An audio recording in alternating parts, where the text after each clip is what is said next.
네, 반갑습니다. 일주일 동안 잘 지냈죠?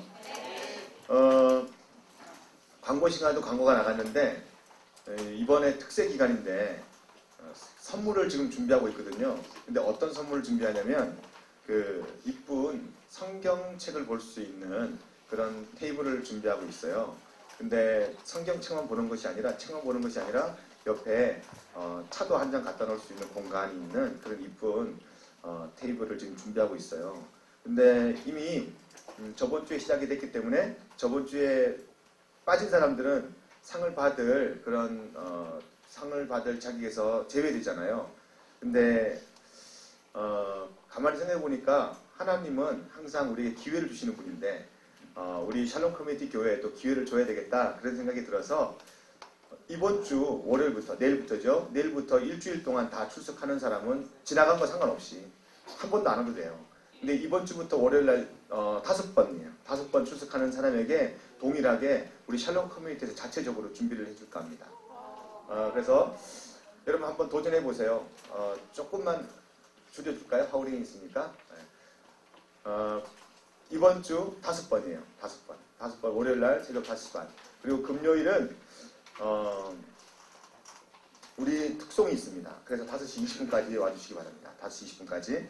근데 어차피 5시 20분 금요일날 와야 되는데 4분만 더 오면 상 받을 수 있잖아요. 그죠? 그래서 여러분들이 좀 이번 주에 일찍 일어나셔서 한번 도전해 보시고 상으로 상을 받게 되니까 그것도 말씀상을 받게 되니까 얼마나 감사한지 모릅니다. 정말 이쁜 그런 테이블이랑 여러분들에게 꼭 나눠주고 싶어서 이런 기회를 드리는 거예요. 이번 주 도전하셔서 다 함께 상을 펴서 말씀 보는 여러분 집안에 다 하나씩 갖추는 그런 복된 기회가 되기를 예수님으로 축복합니다. 아멘이 30명만 하시고 나머지 1000명은 아멘 안 하신 거 보니까 아무튼 우리가 몇 개 준비할지 목요일쯤에 결정이 날 것 같아요. 여러분들 이번에 함께 은혜도 받고 그리고 선물도 받으시길 바랍니다. 오늘 말씀 제목은 회복 탄력성이라는 제목으로 함께 은혜를 나누도록 하겠습니다. 제목이 뭐라고요? 회복 탄력성. 여러분들 아빠들이겠죠 아마. 여러분들 아빠들이 베이비 부버 시대입니다. 베이비 부버 시대란 보통 각 나라에 전쟁이나 기근이 찾아왔을 때 그 다음 해에 갑자기 전쟁 때문에 만나지 못한 부부들 또 난리 때문에 헤어졌던 가족들이 상봉하면서 가족들이 많이 생기는 그런 시대를 베이비 부버 시대라고 합니다. 우리 한국에도 1950년 이후에 전쟁 이후에 태어난 사람들이 우리 지금 한국 인구의 약 15% 이상이 그때 베이비 부버 시대예요. 그러니까 굉장히 많이 태어났죠. 베이비 부버 시대들이 지금 한 49세에서 60세 이하가 베이비 부버 시대예요. 그런데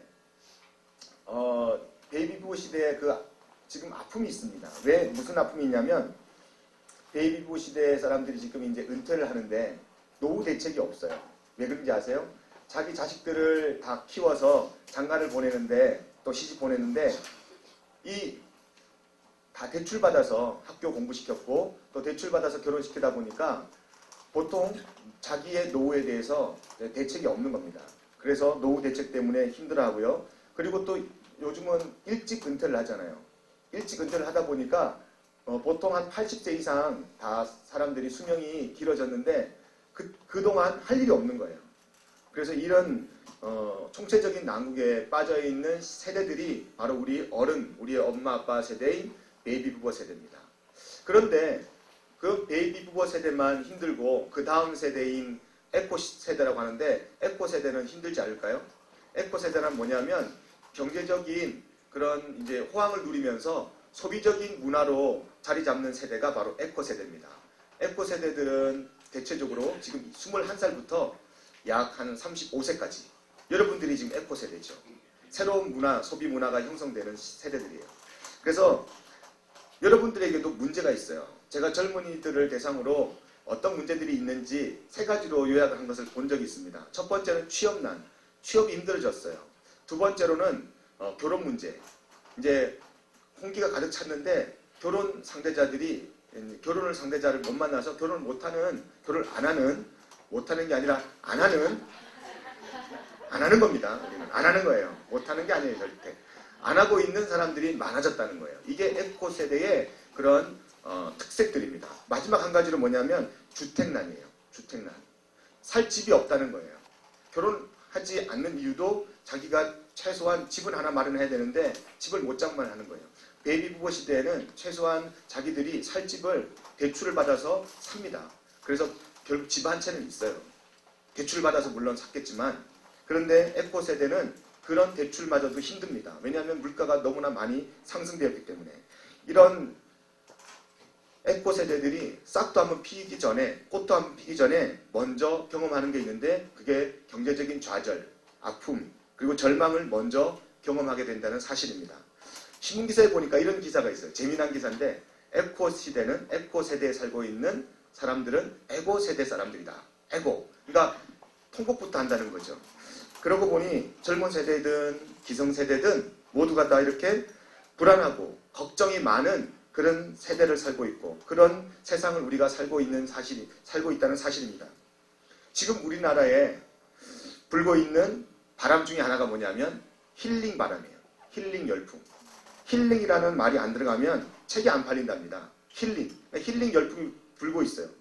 이렇게 힐링 열풍이 불고 있는 이유가 금방 내가 이야기한 지금 우리가 베이비 부부 시대의 아픔, 또 에코 시대의 걱정, 근심, 불안, 이런 것들의 연장선에서 봐야 합니다. 우리가 이래서 우리 사회적으로 또 종교적으로 치유가 필요하구나. 그래서 치유에 대해서 이 관심이 많구나. 우리가 한번 그렇게 분석할 필요가 있습니다. 우리만 그렇게 분석하는 것이 아니라 심리학자들이나 사회학자들이 분석하기를 이렇게 정의를 하더라고요. 압축 성장으로 경제는 발전했지만 무한 경쟁 속에 지친 한국인들의 마음은 피곤하고 지쳐있고, 무엇보다도 경쟁에서 실패하면 낙오자가 될 것이라는 불안감과 고립감으로 시달리고 있는데, 바로 이런 심리 상태가 힐링 열풍을 낳았다라는 전문가들의 분석입니다. 저도 이 분석에 동의하지만 굳이 이런 전문가들의 분석이 아니더라도 내가 목사니까 목회를 하면서 많은 사람들을 만나게 됩니다. 많은 사람들과 상담을 합니다.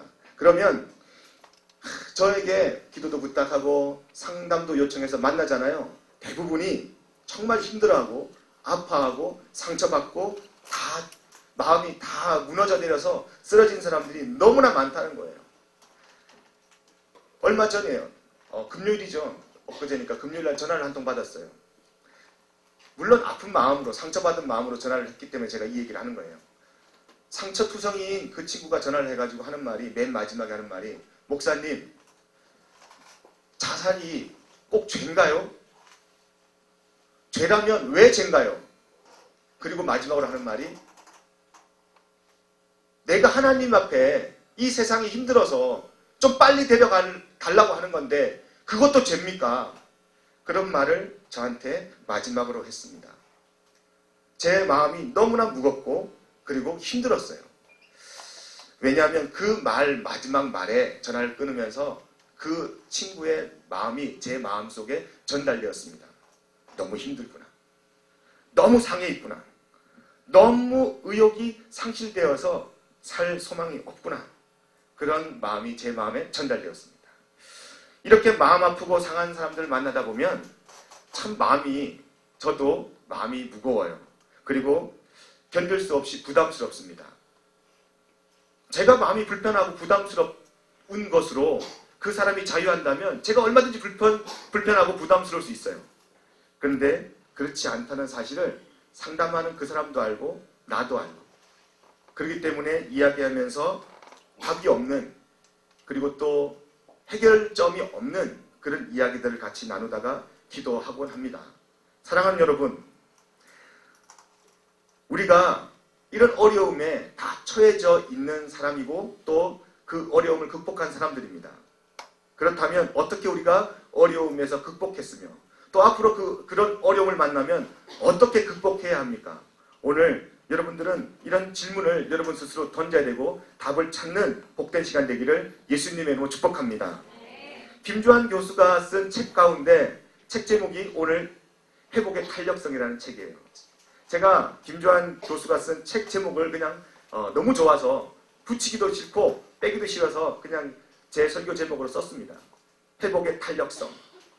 회복의 탄력성이란 저자는 이렇게 이야기합니다. 회복의 탄력성에 대한 정의를 저자는 자신에게 닥치는 온갖 역경과 어려움을 오히려 도약의 발판으로 삼는 힘을 바로 회복의 탄력성이라고 이야기합니다. 회복의 탄력성을 사전적인 의미로 보면은 이렇게 이야기하더라고요. 밑바닥까지 떨어졌는데도 다시 꿋꿋하게 원상태로 튀어오르는 그러한 능력, 그런 힘이 바로 회복 탄력성이래요. 여러분, 물체마다는 다 탄성이 다 다릅니다. 사람에 따라서 다 탄생이 다르죠. 당연히 회복하는 능력이나 회복하는 속도가 다 다릅니다. 그런데 문제는 우리는 반드시 회복되어야 되고요. 반드시 우리는 치유되어야 되고 반드시 우리는 정상의 자리에 올라와야 되는 줄로 믿습니다. 왜냐하면 하나님이 우리를 그렇게 창조하셨기 때문인 줄로 믿습니다. 역경으로 인해 밑바닥까지 떨어졌다가도 강한 회복 탄성으로 인하여서 대튀어오르는 사람, 대튀어오르는 능력을 소유한 사람, 그런 사람이 지금 우리가 되어야 할 줄로 믿습니다. 그런데 보니까 사전적인 의미로 부연 설명이 됐는데 이렇게 나와 있더라고요. 더 제가 충격을 받고 제 마음이 도전되었어요. 어떤 불행한 사건이나 역경에 대해 어떤 의미를 부여하느냐에 따라 불행하기도 하고 행복해지기도 합니다. 이게 회복 탄력성이래요. 어떤 어려움을 만나든 그 어려움에 대한 의미를 내가 어떻게 부여하느냐에 따라서 내가 회복되기도 하고 성공하기도 하고 내가 불행해지기도 하고 내가 실패하기도 한다는 거예요. 여러분들은 어떤 어려움이 찾아왔을 때 그 어려움을 어떻게 해석하고 어떻게 의미를 부여합니까? 그 의미를 부여하는 대로, 그 해석하는 대로 여러분의 삶이 회복되거나 아니면 회복되지 않거나가 결정된다는 겁니다. 세상 일을 긍정적으로 받아들이는 습관, 이것이 바로 회복 탄력성이라고 사전적인 의미로 해석해 놓았더라고요. 다시 정리해보면 회복 탄력성이란 위기나 역경이나 공경이나 또 아픔이 찾아온다 할지라도 그러한 절망 가운데서도 내가 긍정적인 생각을 가지고 다시 돌아가는, 다시 내가 그런 어려운 환경을 만나기 전으로 아니면 극복한 상태로 돌아가는 그런 탄력성이 바로 회복 탄력성이라는 겁니다. 저자는 이 책에서 성공이라는 단어를 정의할 때 이렇게 정의 내렸더라고요. 실패나 좌절이 없는 사람이 갖는 또 누리는 것이 성공이 아니라 역경과 시련을 잘 극복한 사람들에게 주어지는 선물이 바로 성공이래요. 여러분, 오늘 우리가 어떻게 젊은 세대든 나이든 기성세대든 모두가 다 세상이 걱정거리고 힘들어하고 어렵고 그리고 피할 수 없는 그러한 아픔 가운데 살고 있는 우리라면, 그리고 그 아픔을 우리가 피할 수 없다면 우리는 과연 어떻게 대처해야 되고 살아야 합니까? 인생 밑바닥까지 떨어져도 다시 꿋꿋하게 튀어오르는 이런 회복 탄력성이 우리에게 있기를 예수님의 이름으로 축복합니다.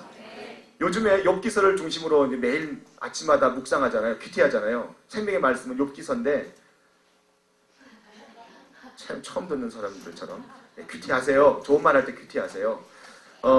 하잖아요, 다들. 큐티 안 하면 그 인간 아니잖아요. 사람이지. 큐티 꼭 하셔야 됩니다. 제가 큐티를 하는데 소정이가 몇 주 전이에요. 큐티하는 맨날 이제 소정이는 가까이 이사 와가지고 아침마다 보는데 얼마나 감사한지 몰라요. 이런 말 하더라고요. 이제 서로 큐티에 대해서 은혜 받은 건 나누거든요. 소정이 차례가 됐어요. 소정이 차례가 됐는데 하는 말이, 목사님, 저 정말 짜증나요. 막 그래요. 왜? 욥기서 읽을 때마다 짜증나요. 맨날 고난받고 힘들고 주변에 있는 그 친구들이 와가지고 맨날 그 욥의 마음도 이해하지도 못하고 이런 말 하는 것처럼 짜증나요. 그래요. 그래 짜증 날 거야. 뭐 먹고 싶어? 그래서 같이 가서 얌생 가서 아침에 밥 먹었습니다. 그러더니 먹고 싶은 거 시키라고 했더니 보통은 얌생 그 참치김밥만 시키는데 그날은 짜증나서 그런지 라면도 하나 시키더라고요. 괜찮아, 라면도 먹어, 막 먹어. 그랬죠. 왜? 우리 짜증날 때 먹으면 회복되잖아요. 또 나는 또 회복시켜야 될 사명이 있는 사람이라 그래서 같이 먹었어요. 맞아요. 소정이 말처럼 욥기 읽으면, 욥기서를 묵상하다 보면 짜증나는 거 투성입니다. 맨날 고난받고. 여러분 한번 생각해 보세요. 세상에서 완전히 밑바닥으로 떨어져서 실패했어요. 그리고 가족들은 다 버리고 도망가 버렸어요. 그리고 불치의 병에 걸려가지고 이제는 의사도 다 손들었어요. 이제는 못 고치겠대요. 여러분, 이렇게 주변 사람들한테는 욕이란 욕은 다 먹고 그렇게 큰 죄를 짓지도 않았는데 이렇게 정말 세상에서 둘도 없는 사람처럼 불행한 경험을 하는 욥을 만났다면, 그런 사람을 만났다면 정말 우리는 혹시 그 사람이 자살이란 말을 해도 다른 사람들은 그 사람을 뭐라고 하고 비방할지 몰라도요, 욥만큼은 그렇게 얘기하면 안 돼요. 욥한테만큼은 너 왜 그런 생각해? 라고 나무라면 안 되는 거예요. 욥 같은 경우가 너무 진짜, 여러분 한번 생각해 보세요. 하루아침에 쫄딱 망했어요. 하루아침에 가족도 다 잃었어요. 그리고 불치의 병마저 만나가지고 모든 사람들에게 외면당했어요. 하루아침에. 아니 여러분 생각해봐요. 다른 사람 일이라고 너무 민둥민둥 그렇게 생각하는데 멀뚱멀뚱하게 하루아침에. 이게 있잖아요. 좀 사람이 망하면은 서서히 망하는 건 또 괜찮아요. 왜냐하면 대비하니까. 그런데 하루아침에 그 일이 동시에 일어나 봐요. 하루아침에 그 큰 일이. 뭐 반응이 있어야 되는데 하루아침에. 그때 여러분들은 어떻게 생각했어요? 그날 하루는 온종일, 여러분 보통 우리가 지나가다가 그날 좀 변을 밟아도 기분 나쁘잖아요. 그런데 그런 날은 꼭 뭐가 하여튼 안 돼. 지나가서 버스 가면 버스 기다리고 있으면 버스를 놓치고, 그리고 그 버스 놓친 날 마침 또 출근했더니 그날 또 임시회의 해가지고 그날 찍히고, 찍힌 날 그날 또 뭐 중요한 일이 있어가지고 자기가 하고 싶은 일 못하고, 그리고 또 전화가 왔는데 이제 사귀는 이성한테 이제는 그만 만나자 그러고, 그런데다가 막 이제 허겁지겁 막 사람이 몸이 다르니까 막 정신이 멍해지잖아요. 그러다가 또 지갑도 다 잊어버리고, 그날 어디 갔는지 지갑도 잊어버리고, 진짜 그러다가 또 길 잘못 들어서서 내비게이션이 고장 나가지고 부산까지 가고 막 서울에서. 누가 그런 걸 견디겠어요? 하루아침에. 진짜 견디기 힘든 겁니다. 욥은 그거보다 수천 배의 아픔을 그날 하루의 아침에 만나게 된 거예요. 얼마나 힘들겠어요. 그런데 저는 말씀을 묵상하면서 놀랍게도 이 욥이란 인물은 기어이 마침내 기필코 그 난관을, 그 엄청난 아픔을 딛고 벌떡 났다는 겁니다. 여러분, 그야말로 회복 탄력성이 무엇인지 몸으로 보여주는 사람이 바로 욥입니다. 그런 욥의 인물뿐 아니라 성경에는 모두가 다 이런 회복 탄력성으로 다시 우뚝 선 사람들의 이야기로 점철되어 있어요. 그 인물들을 다 말하자면 이 자리에서 이 시간에 다 이야기하지 못해요. 만약에 했다면 뭐 여러분 3박 4일 동안 같이 있어야 되는데 여러분 다 떠나고 말 거예요. 그러면 안 되잖아요. 이렇게 성경은 회복 탄력성으로 다 이야기들이 꽉 차 있습니다. 정말 부럽지 않습니까? 이런 인생이 여러분 부럽지 않아요? 여러분들 욕심내야 될 줄로 믿습니다. 이런 삶을 여러분 부러워해야 될 줄로 믿습니다. 여러분들 삶 속에도 이렇게 꿋꿋하게 바닥에서 여러분들의 삶이 헤매인다 할지라도 꿋꿋하게 다시 정상으로 올라오는 회복 탄력성의 삶을 부러워하고 또 탐내는 그런 거룩한 욕심이 있기를 예수님의 이름으로 축복합니다. 그럼 여러분 이런 질문을 던져야 돼요. 아니 그럼 비결이 뭡니까? 라는 질문을 여러분 던져야 됩니다. 그냥 듣고만 회복 탄력성이 좋구나, 그리고 난 다음에 나한테도 그렇게 있길 바란다, 그러고 가면 안 되는 거예요. 여러분들 스스로 그 비결이 뭔지 질문을 던져야 됩니다. 어떻게 했길래, 도대체 무슨 길을 걸었길래 그런 회복 탄력성이라는 엄청난 삶을 그가 난관을 겪을 때마다, 어려움을 당할 때마다 절망을 딛고 일어나는 그런 엄청난 에너지가 나왔는지, 어떻게 나왔는지 여러분 우리가 그 비결을 알아야 될 줄로 믿습니다. 그 답이 요한복음 10장 10절 말씀이에요. 제가 너무 좋아하는 말씀이에요. 도적이 온 것은 도적질하고 죽이고 멸망시키는 것이지만 내가 온 것은, 주님이 이 땅에 온 것은 양으로 생명을 얻게 하고 더 풍성히 얻게 하려는 것이라. 할렐루야. 그렇습니다. 요한복음 10장 10절은 제 목회관이에요. 목회 철학이에요. 그래서 이렇게 자신 있게 이야기하는 거예요. 주여, 여러분도 눈빛을 보면 제 목회관이 여러분 앞에 내년에도 잘 먹혀야 되는데 먹힐지 참 걱정입니다. 오늘부터 금식을 해야 될지. 요한복음 10장 10절 말씀을 한번 우리 띄워줄까요? 가능할까요? 네.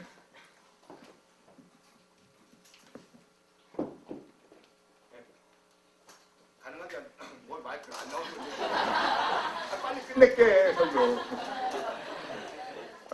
설교 빨리 끝내는 방법도 여러 가지. 마이크 꺼버리면 되는 거예요. 감사해요. 네. 이것도 괜찮은데? 네, 바꿔요? 안 나오는 것 같은데. 요한복음 10장 10절 여러분 말씀 있죠? 한번 같이 읽어볼까요? 도적이 오는 것은 시작. 도적이 오는 것은 도적질하고 죽이고 멸망시키려는 것뿐이요. 내가 온 것은 양으로 생명을 얻게 하고 그 풍성히 얻게 하려는 것이니라. 그렇습니다. 주님이 이 땅에 오신 것은, 주님이 이 땅에 오신 이유는, 지우지 말고 그냥 띄워나셔도 되겠어요. 고마워요. 주님이 이 땅에 오신 이유는 우리에게 생명을 주시기 위해서입니다.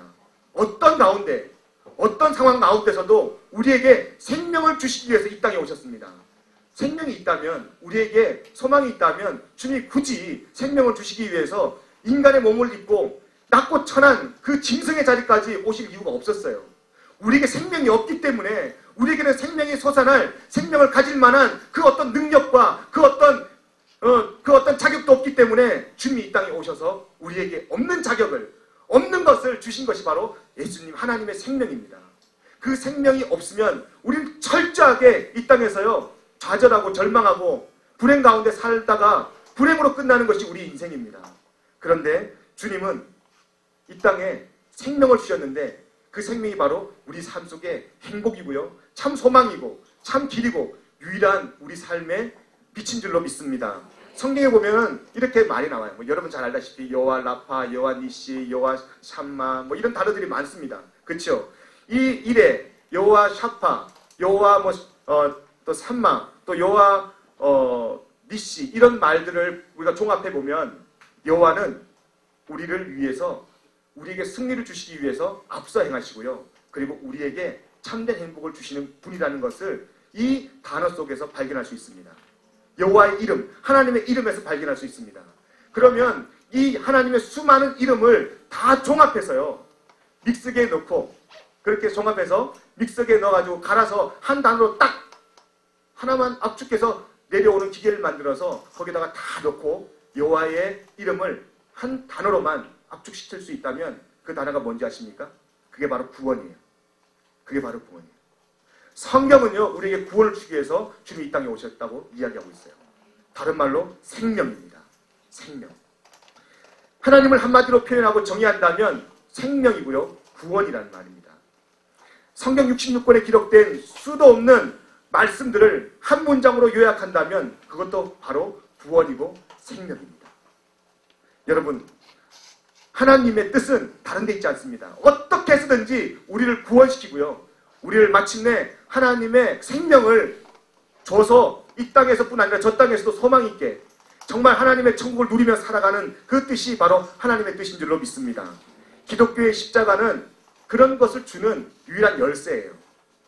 십자가의 의미는 무엇인지 아십니까? 바로 두말할 것도 없이 하나님의 그 구원의 생명을 우리에게 주는 유일한 통로로 십자가를 허락해 주셨어요. 십자가를. 하나님이 구원의 하나님이시고 우리 기독교가 구원의 종교라면, 그 또 말씀 속에, 하나님의 말씀 속에 그것이 모두 다 전제되어 있다면 우리가 살아가는 이 삶의 여정 가운데서 만나게 되는 고난과 역경과 아픔과 상처와 실패와 죽음 앞에 우리가 어떻게 대처해야 되고, 어떻게 우리가 마음먹어야 되며 어떻게 살아가야 되는지 우리는 결단할 수 있을 것입니다. 예수님의 생명이 없는 사람과 예수님의 생명이 있는 사람은 회복 탄력성 자체가 다릅니다.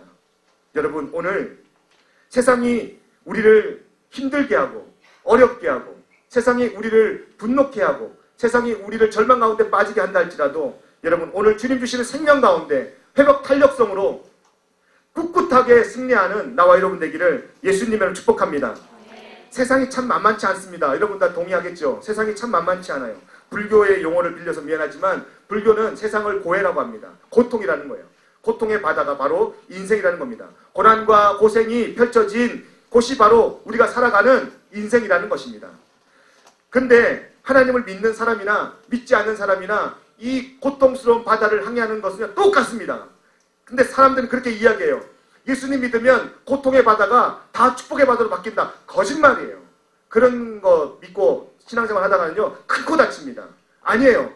믿는 사람이나 믿지 않는 사람이나 고통의 바다를 항해하는 건요 똑같습니다. 고통의 무게도, 고통의 느낌도, 고통이 주는 상처도 똑같습니다. 어떻게 안 믿는 사람과 믿는 사람이 다를 수가 있겠습니까? 똑같습니다.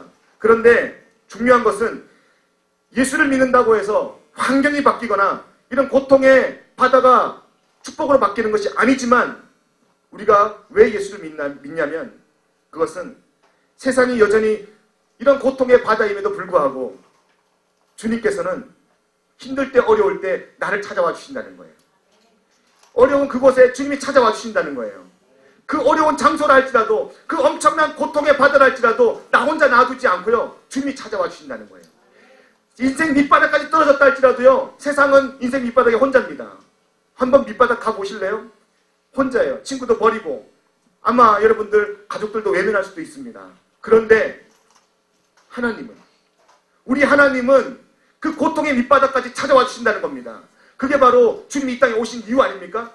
우리 인간이 다 고통의 밑바닥에 살고 있는 사람들이었어요. 아니요, 목사님, 저는 그래도 고통의 밑바닥까지 안 내려갔는데요. 여러분, 이 땅의 삶 자체가 고통의 밑바닥이에요. 돈 있다고 해서 고통의 밑바닥 아닌 것 같아요? 잘 나간다고 해서요? 다 고통의 밑바닥입니다. 그래서 고통의 밑바닥보다 더 미친 짐승의 자리에 주님이 이 땅에 오신 겁니다. 우리와 함께 하시기 위해서. 그게 바로 구원인 것입니다. 여러분, 저도 힘들 때가 참 많습니다. 목사라고 힘들지 않겠어요? 눈빛을 보니까 여러분들, 저는 세상을 초월한 사람처럼 보이는데 여러분 생각하는 것처럼 저 천사 아니에요. 굉장히 힘들 때도 많고요, 고통스러울 때도 있고, 그리고 정말 이 몸이 감당하지 못할 만큼 어렵고 괴로운 때가 있습니다. 목회를 하다 보면 그런 일이 많아요. 없으면 참 감사하겠죠. 근데 없으면 능력 있는 목사라고 인정도 받겠지만, 저는 능력이 없어서 그런지 참 어려운 일도 많이 당합니다. 그럼에도 불구하고 저는 어려움에 침몰하지 않는 이유가 있습니다. 어려움에 꿋꿋이 버텨내고 이기는 힘이 있습니다. 그 힘이 뭐냐면 바로 주님이 나와 함께 한다는 것입니다.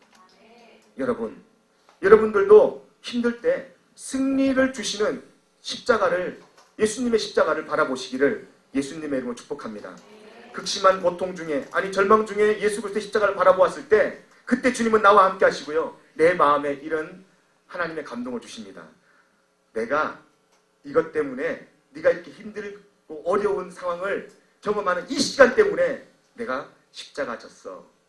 내가 그 고통 당했어. 내가 그래서 너를 위해서 피 흘렸어. 그게 바로 복음이에요. 그게 바로 은혜고요, 그게 바로 회복 탄력성입니다. 너 때문에, 너가 그렇게 고통스러워하는 것을 내가 보고만 있을 수 없어서 내가 피 흘렸단다. 그게 바로 회복 탄력성이에요. 그 주님을, 그 내 밑바닥에서 만난 그 주님을 여러분들 경험한다면 회복되지 않을 것이 없습니다. 일어나지 못할 일이 없습니다.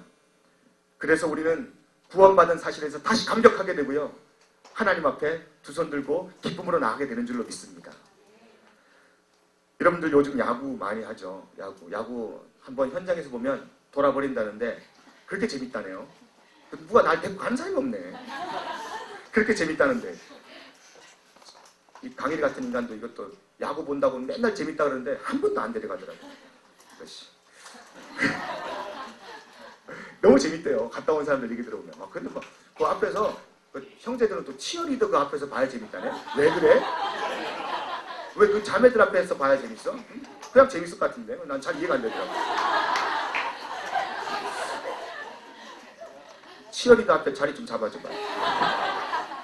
사랑하는 여러분, 아무리 야구하면서요, 야구를 보면서 그 투수나 타자가, 아니면 여러분들이 응원하는 그 팀이 점점 진다 할지라도 9회 말 마지막에 한번 역전의 기회를 잡아서 역전한다면 아무리 홈런 맞아도, 그것도 말로 홈런 맞아도, 때로는 3아웃이 돼도 한 점도 못 내도 9회 말에 역전한다면요, 그 모든 아픔, 그 모든 상처는 다 씻어지고요, 기쁨이 되는 거예요. 축제가 되는 거예요. 여러분, 오늘 주님께서 우리를 마침내 승리하게 하신 줄로 믿습니다. 우리 인생을 축제의 인생으로 바꿔주신 줄로 믿습니다. 왜냐하면 그 십자가는요, 축제의 십자가예요. 고통의 십자가가 아니라 내 고통의 그 장소에 만나기 위한 도구였죠. 예수님의 도구였어요. 그 십자가 때문에 우리 고통 가운데 주님이 이 땅에 오신 겁니다. 그리고요, 마침내 내 고통의 자리에, 내 절망 가운데서 나를 축제로 바꿔주시는 분이 바로 주님이시고요, 십자가예요. 그게 바로 회복 탄력성입니다. 사랑하는 여러분, 오늘 우리에게도 수많은 문제들이 찾아오고 또 여러분 수많은 문제에 봉착해 있을 것입니다. 그런 어려운 일이 여러분들에게 닥칠 때 따라합시다. 절대 흥분하지 말자. 비밀을 알려드려요. 절대 흥분하지 마세요. 분노가 나오려고 할 때도 절대 흥분하지 마세요. 직장 생활에서 여러분 자극하는 일이 있어도 절대 흥분하지 마세요. 흥분하지 마세요. 왜냐하면 흥분만 안 해도요, 문제의 절반은 해결된대요. 놀랍지 않아요? 흥분만 안 해도. 제가 이 말을 묵상하면서 흥분만 안 해도 문제의 반은 해결된다? 정말 그렇더라고요. 대체적으로요, 문제가 왜 일어나냐면, 더 큰 문제가 왜 일어나냐면 흥분하면서 점점 감정이 분노가 일어납니다. 그러면서 자극이 되고요. 그럼 좋은 말이 안 나가요. 그러다가 점점 싸움이 커집니다. 그리고 그때부터 이제 2판 4판 탁 던지면서 여러분들이 상상하지 못한, 상상할 수 없는 그런 일들을 만나게 됩니다.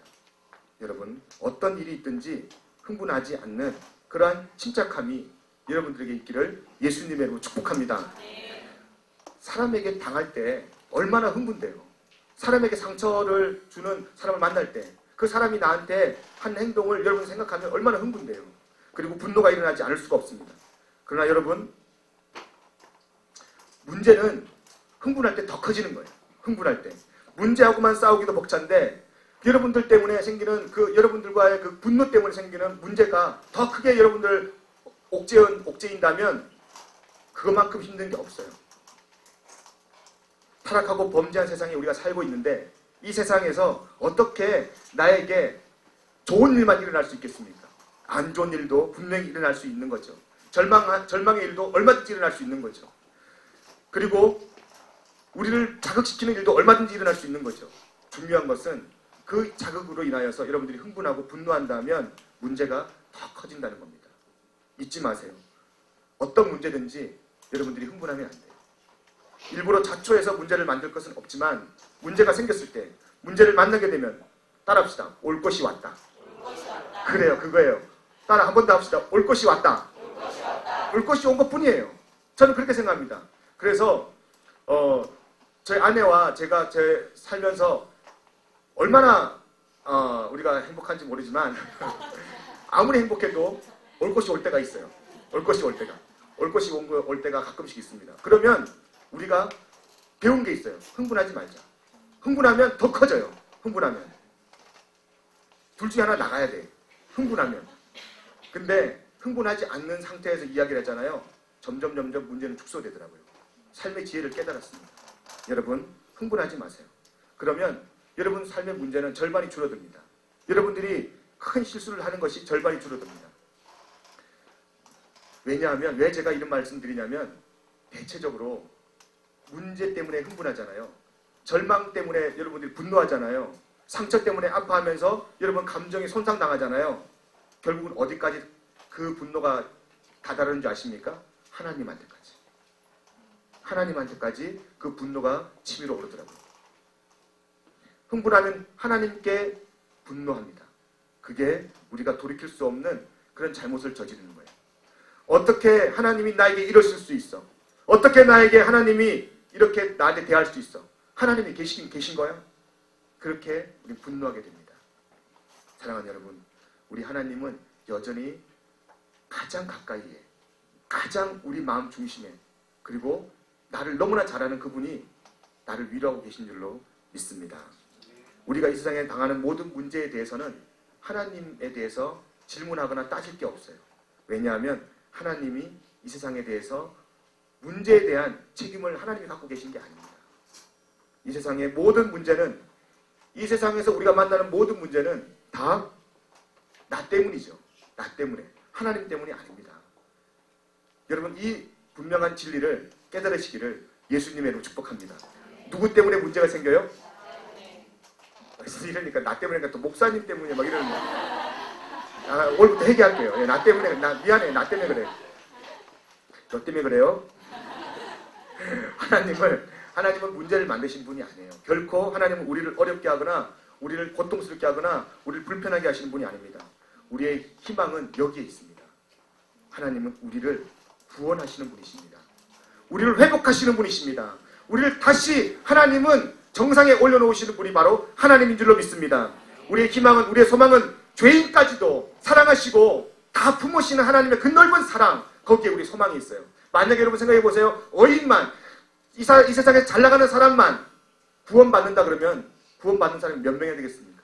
나는 아마 그 구원에서 제일 먼저 빠지게 될 겁니다.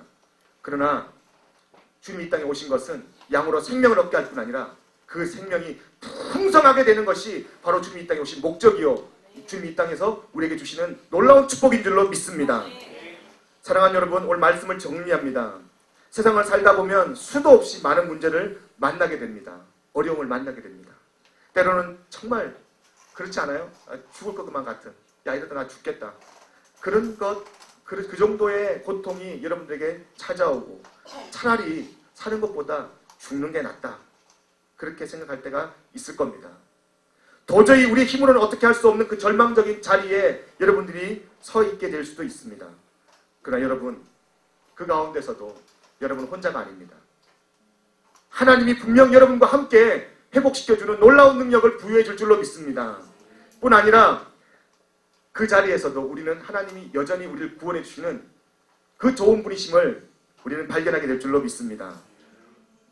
사회가 우리를 외면하고 또 여러분들 가정이 여러분들 상처를 주고 친구들이 여러분들 버리고 또 세상이 배신한다 할지라도 하나님은 우리를 버리실 수 없습니다. 결코 우리를 외면할 수도 없습니다. 하나님께는요, 불가능한 것이 있는데 바로 우리를 버리는 것이 하나님은 불가능한 거예요. 사랑하는 여러분, 오늘 구원의 능력을 가지고 계시는 이 세상의 유일하신 하나님을, 우리를 결코 포기하지 않는 그 하나님을 통하여서 여러분들의 그런 절망 가운데 있는 상황에서 회복 탄력성을 가지고 꿋꿋하게 정상에 서 있는 믿음의 사람 되시기를 예수님의 이름으로 축복합니다. 기도하겠습니다.